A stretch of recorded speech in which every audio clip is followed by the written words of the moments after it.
isang pagpapatayo ng bagong gusali para sa pagpapalawak ng West Visayas State University Medical Center o WVSUMC matapos ang ginanap na groundbreaking ceremony para sa 15-story medical facility na ginanap sa Iloilo City nitong araw, April 25. Kasama sina First Lady Liza Araneta Marcos at House Speaker Ferdinand Martin Romualdez, pinangunahan ang groundbreaking ng 15-story Medical Arts and Multi-Specialty Tower.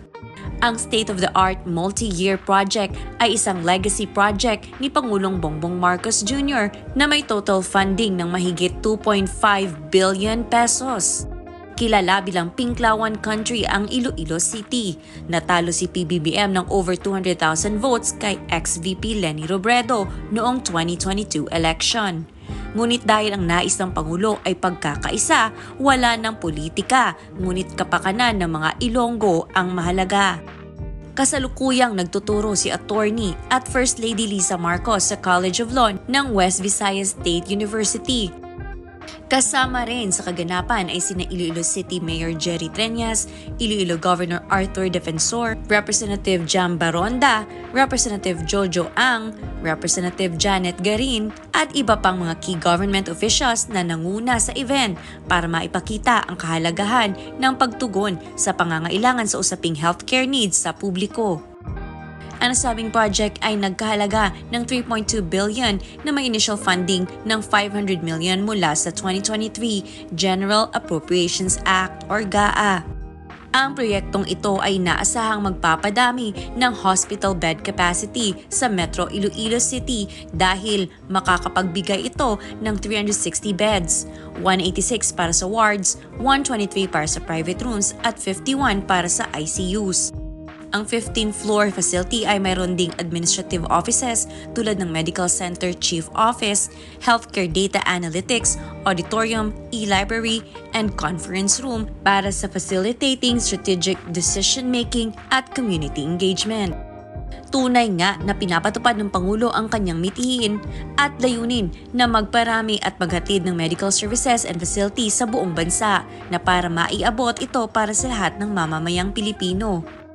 Isang kaalaman mula sa Wikipedia, ang WVSUMC ay tinayo noong 1940s matapos ang Nooy Cacho family na nagmamay-ari ng Panay Electric Company or PECO ay binenta ang kanilang property sa Philippine Women's College at sa kalaunan ay naibenta sa Lopez family at ginawa din itong Don Benito Lopez Memorial Hospital o mas kilalang Don Benito Hospital. Ang maternal side ni First Lady ay mga Cacho. Maaari siya ay related sa family na nagbenta ng property nila noong 1940s. Kaya nga parang itinadhana. Isang napakagandang mensahe mula kay Speaker Martin. Sabi niya, Ilocano raw si PBBM but he chose to marry an Ilongga. He chose well. Ng gobyerno sa itong mga initiatives, kaya nagpapasalamat ako na parating sumasama sa atin dito ang ating mga kongresista kasi teamwork talaga to. And it is all because of the direction set by our President Ferdinand R. Marcos Jr. And I know you Ilonggos should be happy because the President is very fair, egalitarian niya, pero yung mga Ilonggos yata, ayaw ni ni First Lady na may favoritism, pero may salita din, may primus inter pares, first among equals. Ang ating mahal na Pangulo, Ilocano yan. But you have to remember, he is an Ilonggo by choice kasi kinasal niya si Ma'am. Warm welcome and introduction. It's indeed a great pleasure for me to be here this afternoon. Of course, with none other than the First Lady of the Republic of the Philippines, Iloilo's own Liza Araneta Marcos. Please give her a big hand. Ma'am, basta, alamin mo to, we all love you and we are all behind you. So you are in home territory and that we will support you all throughout the term and beyond of President Ferdinand R. Marcos Jr. Indeed, I'd like to also introduce or acknowledge our other very, very kind hosts and very esteemed guests. We have, of course, our city mayor, our very, very good friend, Mayor Jerry Treñas. We have the first, the Iloilo City Law District, Congressman Jan Baranda. The Director, the man of the hour, Dr. Dave Helito. Thank you so much for the backgrounder and for your vision of this medical center. Mag-uusap na lang tayo kay Chairman Popoy De Vera. I understand that you are in charge of his future because hawak mo yung budget. Medyo kapos daw. Andito, sinama ko si Congressman Zaldico, our Chairman of Appropriations, so we can have a consultation. Bago dumating si First Lady, sinabi na ni Director na kailangan ng konting support sa budget. And of course, we shall do so. Of course, yung ama ng lalawigan ng Iloilo, my former classmate as well, Governor and SOR.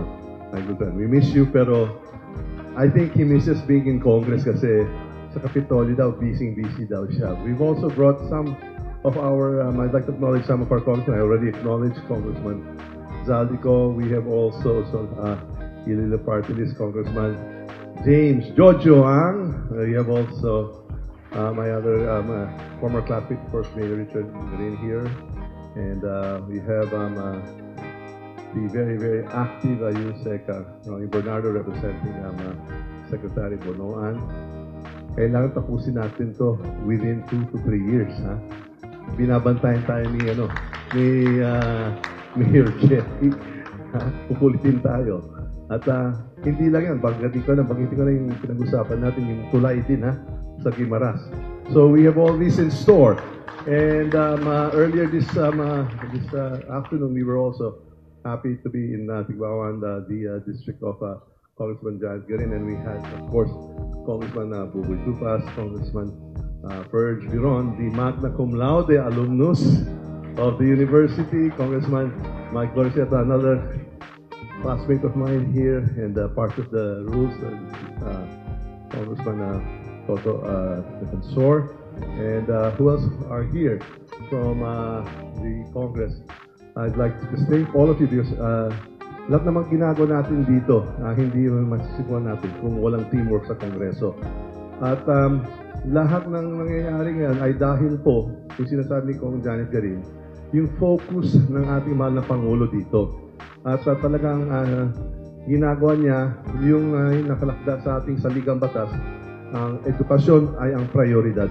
And so we have here education and coupled with health. Nakikita po natin sa explanation, this project actually is being undertaken not necessarily from the Department of Health, also with the CHED. That's why we have to tap the budget and maybe augment it so that this initiative alongside the others will be very, very much supported. That is why we actually go out. The congressmen try to go out because every day in and day out, after passing the budget, this is part of our oversight functions. We want to make sure dapat malaman natin kung maayos ang pagbaba ng ating budget, ang resources ng gobyerno sa itong mga initiatives. Kaya nagpapasalamat ako na parating sumasama sa atin dito ang ating mga kongresista kasi teamwork talaga to. And it is all because of the direction set by our President R. Marcos Jr. And I know you Ilonggos should be happy because the President is very, very fair, egalitarian niya, pero yung mga Ilonggos yata, ayaw ni Ma'am, ni First Lady na may favoritism, pero may salita din, may primus inter pares, first among equals. Ang ating mahal na Pangulo, Ilocano yan. But you have to remember, he is an Ilonggo by choice kasi kinasal niya si Ma'am.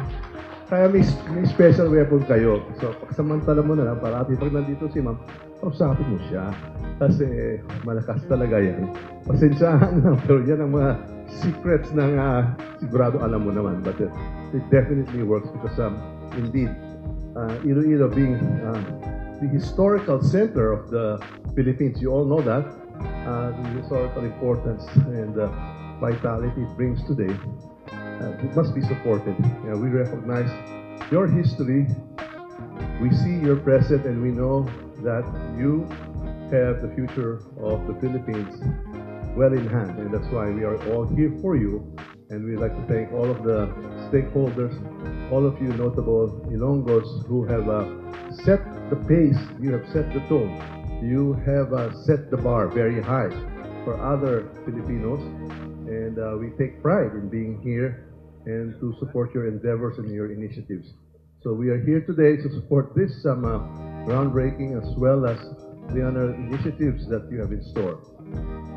I encourage you to continue to engage your local officials, for we in Congress have the local officials to help us make the proper recommendations and to prioritize all these projects that we have in store as mandated by the President.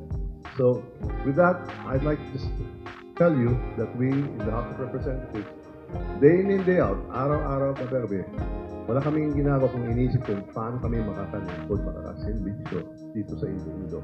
Ako po si Martin Romualdez, kasama ko mga kongresista, handang-hangal maglingkod at magsilbi sa Iloilo. Mabuhay ang ating First Lady Lisa Marcos at House Speaker Martin Romualdez dahil sa naihahatid at naipapatupad ang mga proyekto ng Pangulong Bongbong Marcos.